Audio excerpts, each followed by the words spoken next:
Bonjour à toutes et à tous, donc je vais ici répondre aux questions que j'ai eues hier dans les commentaires. Je vais en même temps vous montrer le breaker block du jour sur les JBP-USD et vous détailler justement en répondant à la question ici. Donc je vais donner les détails un peu de comment il aurait fallu le prendre, et ainsi de suite, comment il s'est formé, sur quoi et ainsi de suite, et ça répondra déjà à pas mal de questions ici.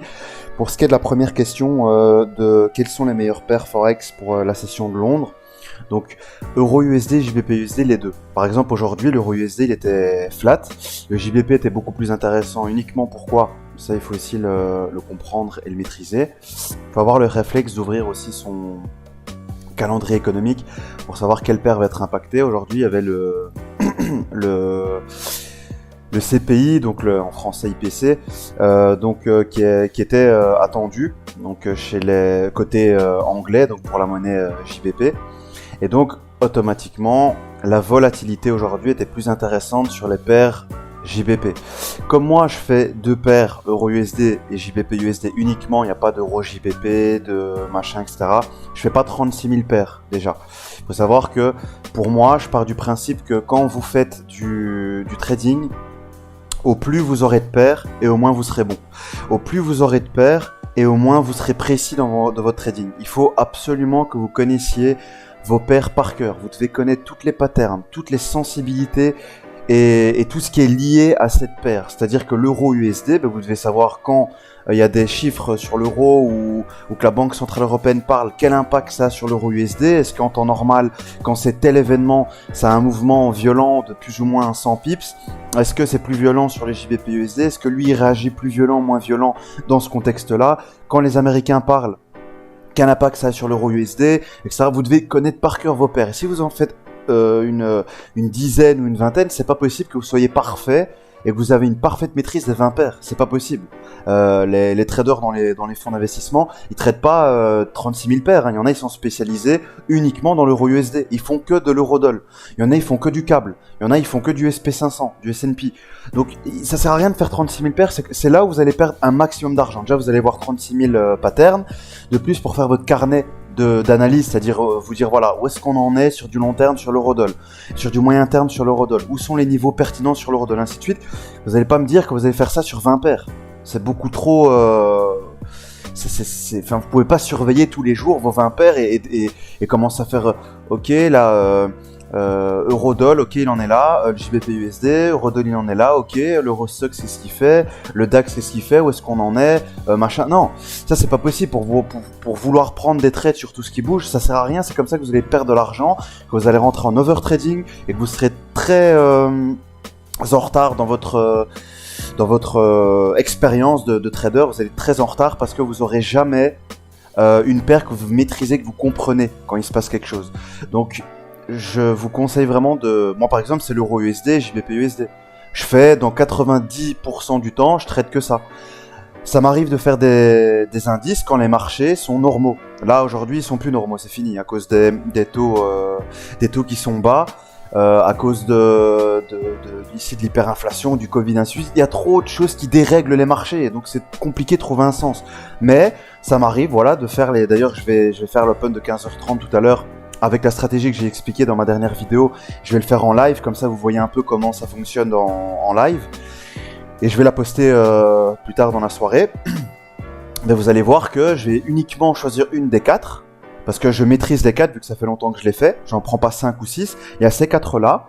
Et en fait, dans ces 4 là, je vais essayer de trouver celui qui est décorrélé par rapport aux 3 qui est un peu en retard, et essayer de récupérer en fait simplement la différence par rapport aux 3 autres tout simplement. Mais je fais pas ça, c'est pas ma stratégie de base, c'est-à-dire que je ne fais pas 36 000 choses. J'ai l'open à 15h30 qui, pour moi, si je le vois intéressant, j'ai quelques trades à prendre. En dehors de ça, pour la session européenne, je vais essayer de trouver avec le Smart Money Concept ou ICT, que ce soit sous forme de breaker block ou autre, essayer de trouver une pattern en fonction de quoi? En fonction de ce qu'on connaît. Par exemple, ICT nous dit que c'est quoi la méthode en question. Là, vous allez comprendre aussi ce qu'il dit Red Pill FX là, quand il vous fait croire qu'il a inventé des trucs avec BPL ou je sais pas quoi. Regardez, PDL, il a juste changé le truc, il a mis en français. En fait, il a rien inventé. Previous important high or low, c'est quoi? Il a pas précisé.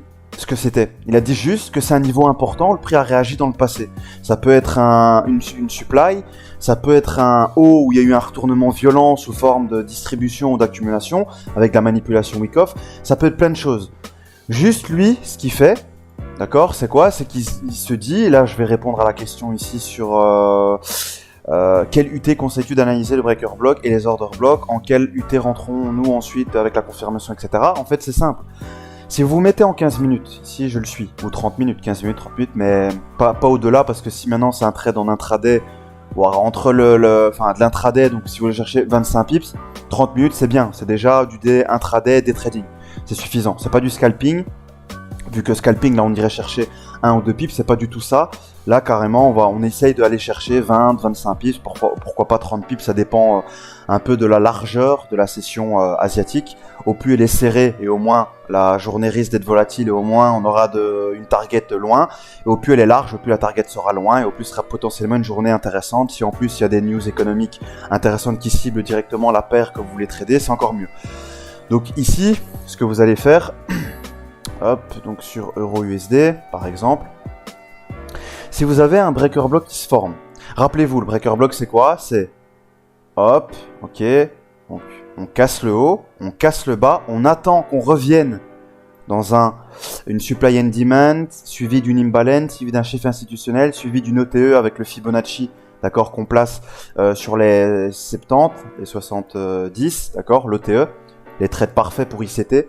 ICT, on dit que c'était l'entrée parfaite. Donc on va ramener tous ces éléments-là en disant, on veut un chiffre rond. Ok, ici, là, par exemple, les 800. On veut que ça intervienne dans un chiffre rond. En plus, dans une imbalance. En plus, dans un order block. Ok, le dernier buy avant le sell ou le dernier sell avant le buy. Et dans un niveau de Fibo. Quand vous avez ça, vous essayez de voir un peu, soit au touch, dès qu'on touche, vous rentrez. Ça, vous regardez si on fait plusieurs touches et vous dites, potentiellement qu'en 30 secondes, on est en train de manipuler, de faire une phase de conso, de manipulation. Donc là, dans ce cas-là, ça aurait été une phase d'accumulation pour faire des plus hauts.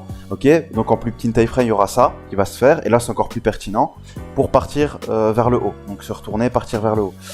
Donc, si vous n'avez pas la configuration ici, donc vous avez ça devant les yeux. Vous avez effectivement un mouvement qui fait ça.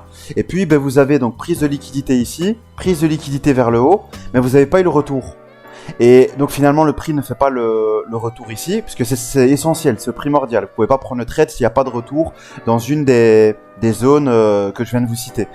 Si vous n'avez pas ça, le breaker block il est manquant, il est incomplet, d'accord? Vous n'avez pas de zone pour rentrer. Et si maintenant le prix finalement il fait ça, donc là on parle en 15 minutes, hein, d'accord? Là on est en 15 minutes, hein, je rappelle. Donc en 15 minutes le prix il part. Et que plus tard, imaginez le lendemain, on revient dans cette zone-là, le mouvement qui revenait, comme il n'est jamais revenu ce jour-là, il ne vous a pas donné, c'est ici. C'est ici qu'il revient le prix. Et donc si finalement, vous mettez en 5 minutes ou en 3 minutes, il vous refait un breaker block, voilà, vous avez votre breaker block interne dans le breaker block 15 minutes ici, qui était incomplet. Et donc là, qu'est-ce que vous faites? Vous prenez votre dernière, dans ce contexte-là, donc votre dernière sell, le dernier sell avant le buy, vous le prenez vous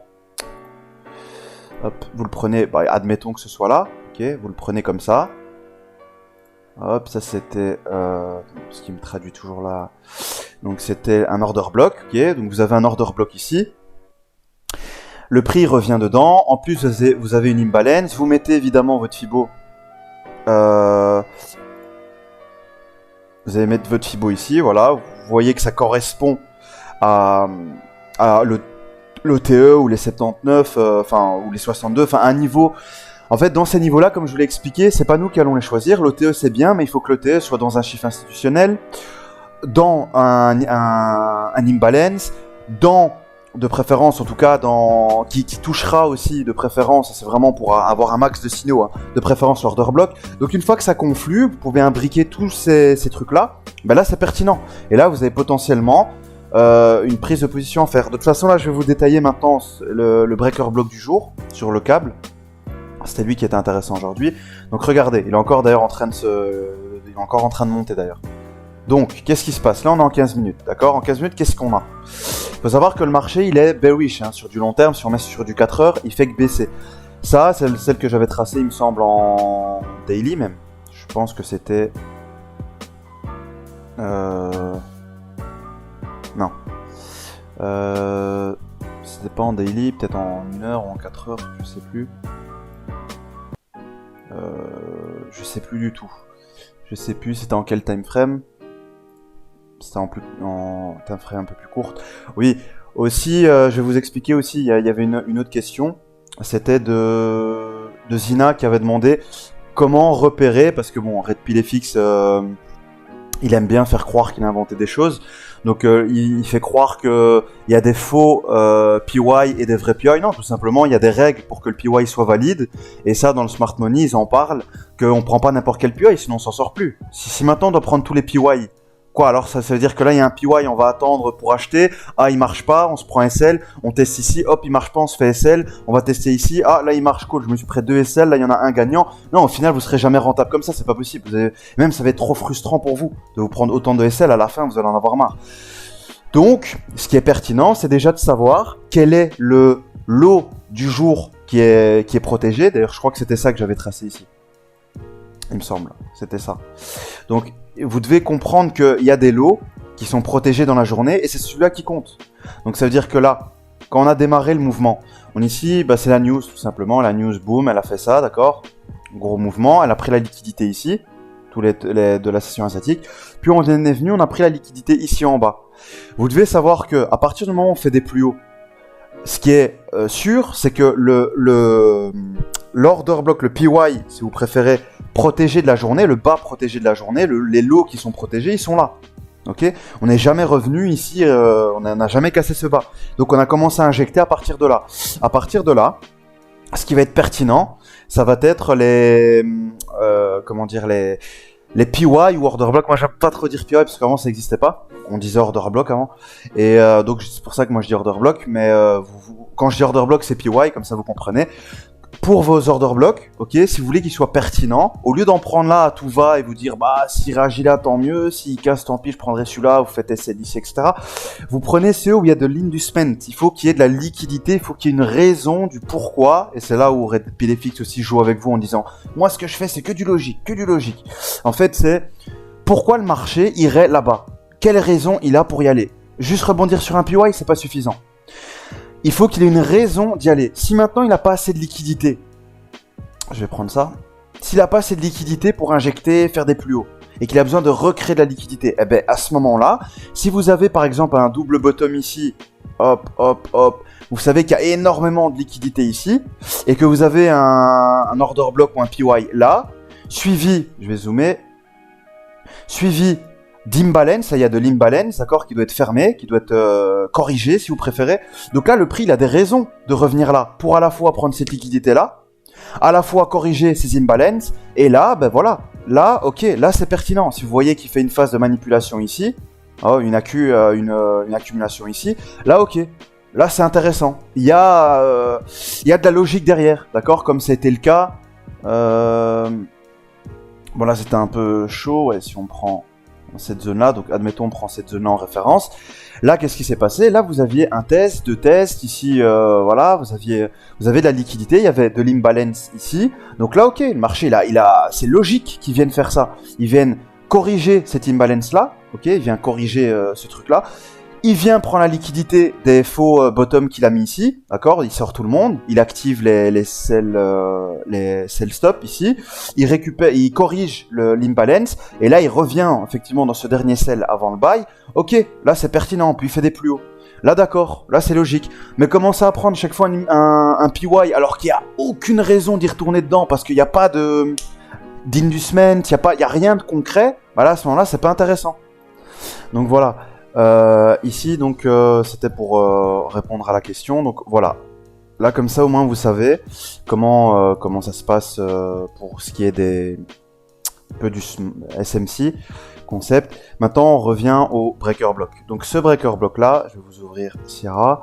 Donc dans Sierra Chart vous voyez bien que ici JBPUSD, quand le breaker block s'est formé, c'était ici, d'accord, qui s'est formé, donc on a pris liquidité, on a cassé, on est revenu ici faire une phase d'accumulation, d'accord, pile poil sur le Fibo, sur l'imbalance, etc. Donc tout y était. On était en dessous du prix d'ouverture, on avait déjà pris la liquidité, les deux liquidités asiatiques. C'était parfait, c'était super, c'était magnifique. Donc voilà, il y avait aucun problème, tout était là. Je veux dire, toutes les conditions pour le prendre étaient là, même avec le Fibo. Le Fibo, qu'est-ce que je dis, avec pardon, les volumes. Donc même avec les volumes, on a bien la divergence qui s'est faite entre les deux derniers bougies qui cassent, qui font un nouveau plus bas, d'accord. Il y avait les volumes commençaient à diminuer. Au plus ils faisaient des plus bas, au plus ça diminuait. Donc il y avait bien une divergence de volume. Il était bien donc dans comment ça s'appelle, un order block, donc il était bien dans l'order block du lot protégé de la journée, d'accord, de ce qui était protégé depuis. Donc moi je savais qu'on allait rentrer déjà dans une phase corrective, étant donné ce qu'on a fait hier. Donc ce qu'on a fait hier c'était assez violent, d'accord, donc c'est logique que le marché reprenne son souffle et repart dans l'autre sens pour faire du volume avant de continuer à chuter, reviennent dans par exemple justement des order blocks et ainsi de suite. D'accord, pour remanipuler, pour réinjecter. Et en plus de ça, la même chose était sur le dollar index, d'accord, ici, breaker block ici, qui s'est fait au-dessus du prix d'ouverture. Bon là c'était un peu limite, hein, mais voilà, donc il vient ici, hop, ici on a un plus haut, on a un plus bas, on casse le plus haut, ici on casse le plus bas. Pour ICT, il est valable. Maintenant, ça c'est vous et votre vision du marché. Eux, ils prennent pas spécialement les mèches. Si le corps ici casse le corps précédent, ils considèrent ça comme un bas. Il ne doit pas spécialement venir casser ce bas-là pour commencer à compter. Donc là, même pour ICT, c'est valable. Donc ici, on casse vers le haut, on casse vers le bas, on revient, d'accord ? Une fois qu'on a cassé, on revient dans un niveau ici institutionnel. Bon, je pense que là les 20 auraient suffi, ou alors peut-être attendre les 50 là, mais là vous auriez pas été exécuté. Mais pour moi c'est le plus pertinent, les 50 si vous voulez le prendre, ou alors il restait plus que les 20, d'accord. Là c'était à vos risques et périls, sur les 38 c'est à vos risques et périls, puis voilà, puis il a fait cette accélération là. Donc cette pattern là donnait quoi? Donnait un dollar qui baisse. Un dollar qui baisse, c'est tout de suite un dollar qui baisse, c'est donc un JBP qui monte. Donc ça va dans le sens du breaker block ici. Ça donnait cette breaker block qui montre que le dollar va baisser. Si le dollar baisse, c'est le JBP qui monte. Donc ça validait la pattern ici. Donc il y avait aussi une convergence de ces signaux. Regardez ici par exemple sur l'euro-dollar. Là vous aviez quoi? Si vous le prenez dans le vent en fait, les breaker blocks, si vous les prenez dans le vide. Ici regardez, il n'y a rien, vous êtes d'accord? Ça je l'ai vu moi au matin. Donc j'ai vu que on a pris la liquidité ici au-dessus, celui-là, ok, on prend la liquidité. Là il y a un plus bas, on vient on prend la liquidité du plus bas. Si vous mettez votre Fibo du plus haut au plus bas, enfin du plus haut au plus bas, vous attendez qu'on revienne dans un order block, suivi d'une baleine, suivi d'un niveau de Fibo, suivi d'un chiffre institutionnel, là vous êtes mort. Enfin vous faites SL là en tout cas, vous êtes plus dedans, donc essayez de rentrer dans cette zone-là. Mais le problème c'est qu'en faisant ça, votre breaker block là, il se serait formé dans le vent. Il n'y a pas de... Rappelez-vous, ce qu'on cherche, c'est que le breaker block se forme proche d'un haut ou un bas important. C'est-à-dire que où ça a réagi. Donc là, si maintenant le breaker block, ici, se serait formé dans un précédent breaker block là, ok, si on était venu faire un breaker block ici, puis le prix il part, il revient, il fait un breaker block, là d'accord, c'est intéressant. Mais là, le breaker block s'est formé dans le vide. Il n'y a rien là, c'est juste des bougies baissières. Il n'y a pas ni de PY, enfin d'order block, il n'y a rien qui dit que le prix doit se retourner ici. Donc là, vous laissez tomber. C'est ça qui est important en fait. C'est ça qu'au départ, vous allez avoir du mal par rapport à ça. C'est de savoir quand est-ce que le breaker block est intéressant, quand est-ce qu'il ne l'est pas. Et là, il faut utiliser à la fois la logique, à la fois les concepts du smart money, parce que Red Pill FX aime beaucoup dire que le smart money c'est de la merde, mais il faut savoir que le smart money c'est ce qu'utilise ICT.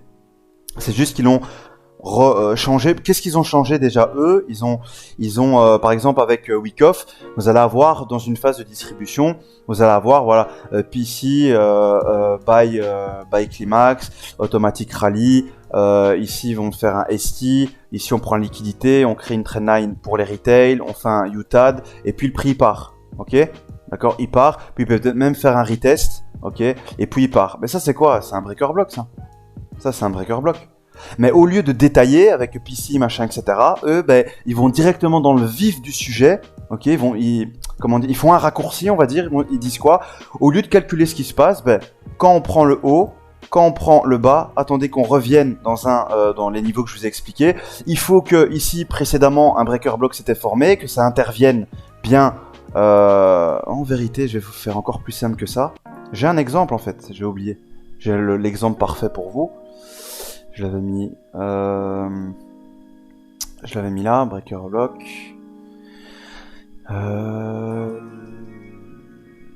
Là, ici, regardez.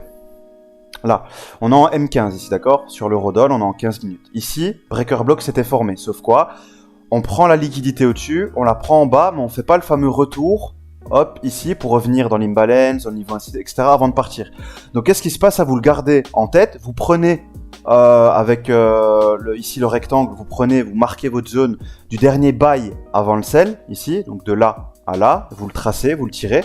Et si le breaker block, quand on revient dessus, il y a un breaker block qui se reforme en plus petit time frame, c'était le cas ici. Là-dedans, comme on est en 15 minutes, vous ne le voyez pas, mais en 1 minute, il y avait un breaker block là-dedans, là, dans le rectangle que j'ai dessiné, qui était dans la zone dans toute...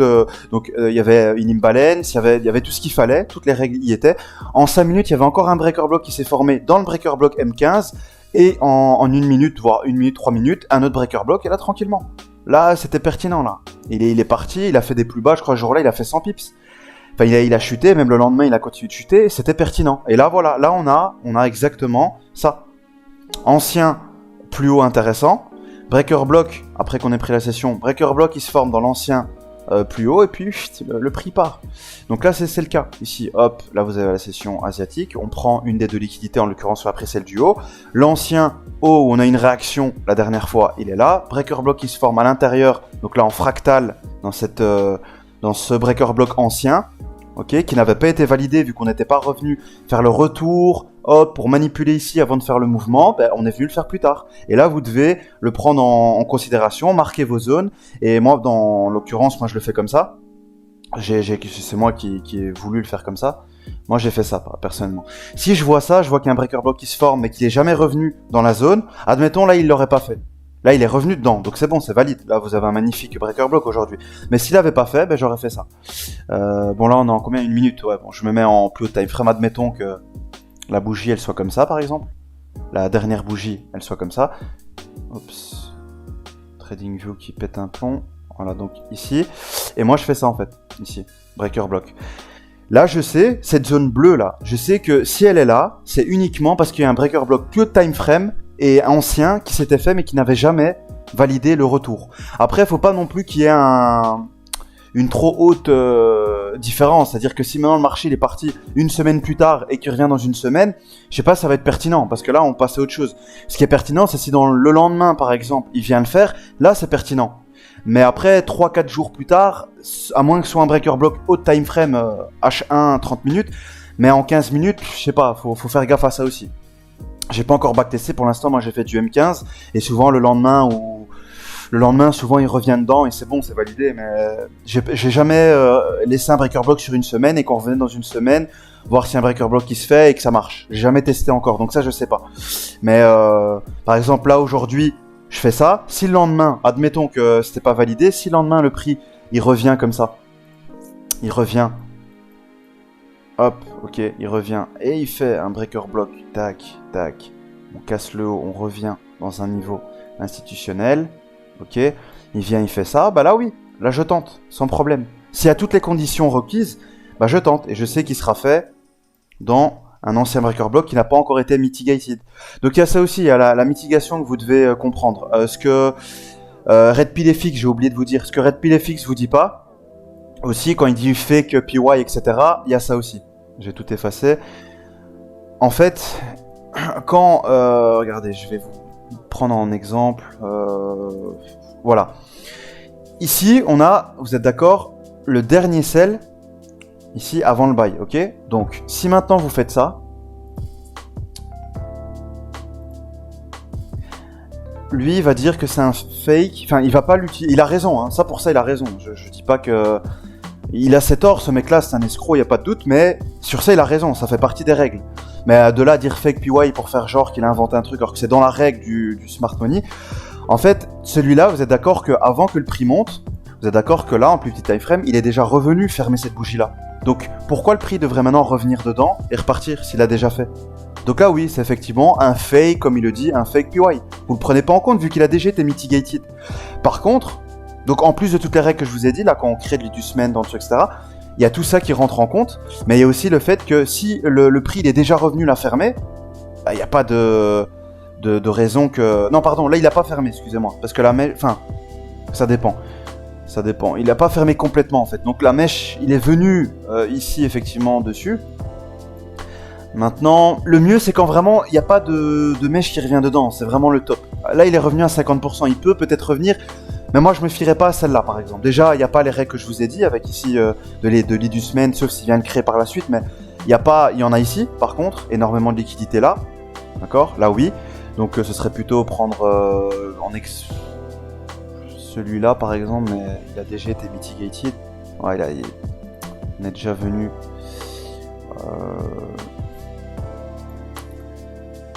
On est déjà rentré dedans, donc moi je le prendrais pas en compte celui-là par exemple. Mais admettons qu'on soit pas dedans. Ben là vous avez quoi? Là je vais récapituler toutes les règles. Vous avez ici, on crée la liquidité, on crée des bottoms pour les retail, d'accord? Création de liquidité. Equal low, ok, on crée la liquidité. En plus de ça, on a... Donc si on revient ici, on a...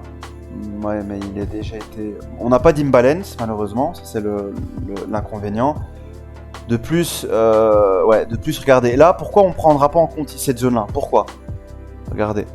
J'essaie de vraiment essayer de tout imbriquer avec vous, mais de manière que ce soit clair. Donc là, regardez. Qu'est-ce que le prix est venu faire, là? Donc il y a le dernier sell. Mais là, qu'est-ce qu'il est venu faire, le prix? Il a monté, puis il est revenu dedans. Même en dessous. Donc c'est-à-dire que dans une autre time frame, il y aura encore des bougies rouges ici. Mais donc c'est fait, ça sert à rien de réutiliser le bazar. Si on l'a déjà mitigated, rappelez-vous de la logique d'un order block. C'est des ordres qui n'ont pas encore été fermés. Mais si on l'a fermé avant de faire le mouvement, pourquoi ils vont revenir dedans si c'est déjà fermé? C'est pas cohérent. Il n'y a aucune logique là-dedans. Vous êtes d'accord? Donc voilà, ça c'est pas pertinent du tout. Absolument pas pertinent. Donc ce que vous devez faire, vous, c'est repérer tous les order blocks qui n'ont pas été mitigated. Là, c'était le cas. Moi, je vais pas le prendre en référence, celui-là. Tout ça, là, toutes les mèches, ils sont venus faire quoi dedans? C'est trop tard. J'attends pas que le prix revienne dans celui-là pour acheter. C'est complètement débile de faire ça. Vous achetez du vide. Il n'existe plus, ce PY. C'est plus un ordre qui n'a pas été fermé, il a été fermé. Donc, aucun intérêt d'y retourner. Celui-là, il aurait été... il pourrait être bien, celui-là. Il pourrait vraiment être bien. Après... ouais, à voir. Mais il pourrait être bien dans le sens où... Bon, maintenant, le marché est parti un peu trop haut. Mais... celui-là, par exemple, s'appuyer dessus, c'était pertinent, c'était logique. C'était logique, pourquoi? Parce que là, comme je vous ai dit tout à l'heure... Alors, order block... Comme je vous ai dit tout à l'heure, là, si maintenant on revient, le prix il revient ici. Il revient là, et il fait ça. Il va former énormément de liquidités. On sait que ça restera pas pris par les institutionnels. Et comme je vous ai dit, il y a quoi? Il y a de l'imbalance juste au-dessus. On a toutes les raisons d'y retourner là. On a toutes les raisons. Donc si maintenant le prix vient et il manipule ici, il vous fait soit un breaker block, soit du week-off, du week-off ou un breaker block. En tout cas, une phase qui montre que le prix est prêt à se retourner et continuer de faire des plus hauts. Pourquoi pas? Là, votre SL, vous le mettez juste en dessous parce qu'il peut pas être cassé. Parce que s'il est cassé, alors à ce moment-là, il ira peut-être chercher celui-là. Mais encore une fois, il était mitigated. Donc, honnêtement, si celui-là il tient pas, moi, on part tout de suite dans un autre. En tout cas, dans un autre PY. Si celui-là tient pas, parce que celui-là, moi, je m'y fierais pas du tout. Je vois plus comme une liquidité à aller chercher par le marché. Donc, je le prendrais certainement pas comme PY. Mais celui-là, il m'a l'air bien. En tout cas, en termes de scalping, c'est-à-dire que venir ici, faire ça, puis hop, manipuler ici, hop, et faire ça, ça me paraît cohérent, d'accord? Il faut se rappeler, il faut bien se mettre en tête que le mouvement initial du marché, je vous rappelle que là, on est en train, d'accord, on est bearish sur le marché, d'accord? Donc c'est-à-dire que les plus hauts dans la tendance sont protégés, d'accord? On ne revient jamais casser les plus hauts. Les institutionnels protègent leurs plus hauts. Simplement, pourquoi il y a de l'achat de dollars? S'il y a de l'achat de dollars, c'est uniquement parce qu'il y a, comme je vous ai dit, il y a un FOMC qui est attendu. Ils vont peut-être remettre en compte les taux d'intérêt. Donc simplement ce qui est en train de se passer, c'est qu'il y a du pricing. Ils sont en train de pricer. En plus de ça, je vous ferai une vidéo plus tard sur ça, plus dans quelques jours. Il y a ce qu'on appelle les asset managers, ils font ce qu'on appelle du rééquilibrage de portefeuille. Et donc c'est-à-dire que eux, pour se couvrir contre le change entre l'euro, le dollar, le JBP et ainsi de suite, ben, les JP Morgan, Goldman Sachs, etc., quand ils achètent des actions pour leurs clients, s'ils veulent acheter des actions européennes, ils doivent les acheter en euros. Ok. Et comme ils l'achètent en euros et que c'est en dollars que ça les intéresse, quand ils vont devoir changer, quand ils vont liquider leurs actions et qu'ils vont devoir faire du change entre l'euro et le dollar, ils veulent pas perdre d'argent à cause du change. Donc qu'est-ce qu'ils vont faire? Ils vont se mettre à acheter de l'euro. Comme ça va couvrir le risque de change entre l'euro et le dollar. Et donc quand ils vont vouloir liquider leurs actions, eh ben, ils seront couverts du change grâce au fait du hedge qu'ils ont fait, de la couverture qu'ils ont fait en achetant de l'euro et du dollar. Et en fait, chaque fin de mois, ils vont faire un flux, ils vont liquider en fait simplement soit l'euro, soit le dollar, d'accord, en fonction de si l'action a monté ou a baissé sur le mois. Donc là, vous pouvez le voir sur le SP500. Ça, je sais pas vous le montrer maintenant, sinon ça va être beaucoup trop long et vous allez rien comprendre, vous allez être perdu entre tout ça. Mais donc, c'est ça aussi qui peut jouer, d'accord? C'est le fait que, comme les actions ont fait des plus hauts historiques, ils peuvent, ce mois-ci, ils ont baissé les actions à cause d'un peu tout ce qui se passe. Déjà, on était sur des plus historiques, donc ça a baissé. Donc, c'est possible aussi qu'ils liquident l'euro, qu'ils se mettent à vendre de l'euro pour donc acheter du dollar. Donc, c'est pour ça que l'euro baisse aussi. Il y a à la fois l'effet de peur. Du fait de qu'est-ce que le FOMC vont décider, hein, la Banque centrale américaine, l'hyperinflation, est-ce qu'on va régler ce problème ou pas. Donc il y a un peu un effet d'incertitude, donc ils achètent des valeurs refuges, ils achètent du dollar. Donc c'est pour ça aussi que on est bearish sur la tendance de fond, d'accord? Ça il faut le garder en tête. Donc c'est pas la peine d'essayer d'acheter, etc., de vous perdre. Il faut que vous gardez en tête la tendance de fond, vous marquez vos vrais order blocs, d'accord, ici, pour savoir si le prix, c'est uniquement ici un mouvement de correction pour refermer les derniers ordres, c'est ce qu'il a fait aujourd'hui par exemple. Aujourd'hui. Je vais essayer de vous enlever tout ça, si vous n'avez rien capté. Là, vous avez le parfait exemple. Oups. Voilà, là vous avez le parfait exemple ici. Donc le marché, je vous rappelle, est bearish, et qu'est-ce qui se passe? On a un order block qui n'a pas été mitigated ici. Il est là. Dernier achat avant de faire des plus bas, il est là, ici, d'accord. Order block, bam, et ici, qu'est-ce qu'on est venu faire? Pour l'instant, on est en train de manipuler, donc si on se met sur du 3 minutes, vous voyez bien que là, d'ailleurs, est-ce qu'il est en train de former? Il y a peut-être même moyen que ce soit un breaker block qui se forme, à vous de surveiller ça. Donc c'est-à-dire que là, on a pris la liquidité d'en haut, on a pris la liquidité en bas, ok, on prend les deux liquidités. Hop, vous prenez votre Fibonacci. Ouais, non, il est revenu un peu trop. Peut-être avec les mèches. Peut-être qu'avec les mèches ça passe, mais là il est beaucoup trop. Je crois pas qu'il va être dans l'OTE. Ouais, là faut oser le prendre. Hein. C'est le JBP-USD, hein, clairement hyper volatile. Là faut vraiment oser le prendre. Dans les 88, c'est pas pertinent. Est-ce qu'on a une imbalance ici? On a donc quand il est revenu, on a une imbalance là. L'OTE, ça correspond sur, donc t'as les 400, il y a les 80 qui sont là. Les 80 correspondent à l'imbalance, dans l'imbalance et dans l'OTE. Donc ouais, ici potentiellement, dans cette zone-là, essayer de trouver, oser trouver, comment dire, un breaker block. Là maintenant, 14h30, la session américaine a été ouverte. Donc oui, là le breaker block peut être valide. Donc c'est à dire que ici 25 pips de là, 25 pips, on en est où? Ok, ouais, en gros il est valide quoi. Ouais, il va certainement. Vous pouvez surveiller après cette vidéo là. Donc on est le 19 du 1, 14h44 au moment où je tourne. De toute façon, elle sera publiée aujourd'hui. Mais à mon avis, ouais, le breaker block va être validé.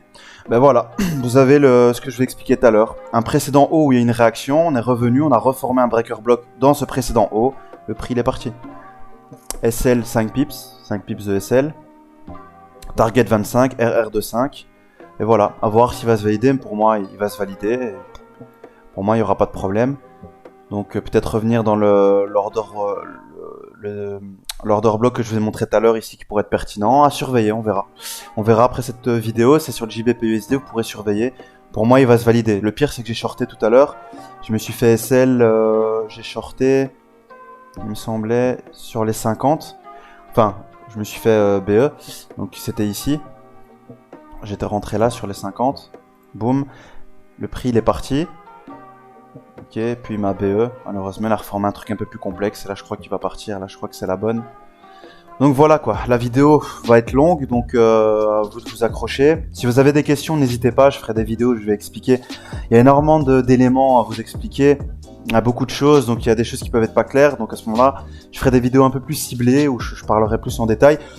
Je vais faire des vidéos de trading live, d'accord? Je vais faire du trading live où je prends un trade en live sur l'euro USD ou le JBP USD sur un breaker block où j'explique pourquoi je le prends, comment je le prends et ainsi de suite. Je vais essayer même de cliquer, de le prendre en live, boom, mettre mon stop devant vous, target devant vous, puis vider en accéléré. Évidemment, je ferai des pauses, hein, le temps que le prix aille jusque là, sinon une vidéo de 3 heures, ça m'intéresse pas.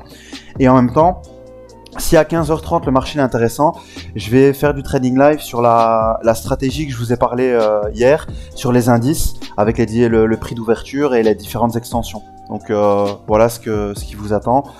Donc voilà, j'espère que cette vidéo vous aura plu et si vous avez des questions, n'hésitez pas. À bientôt.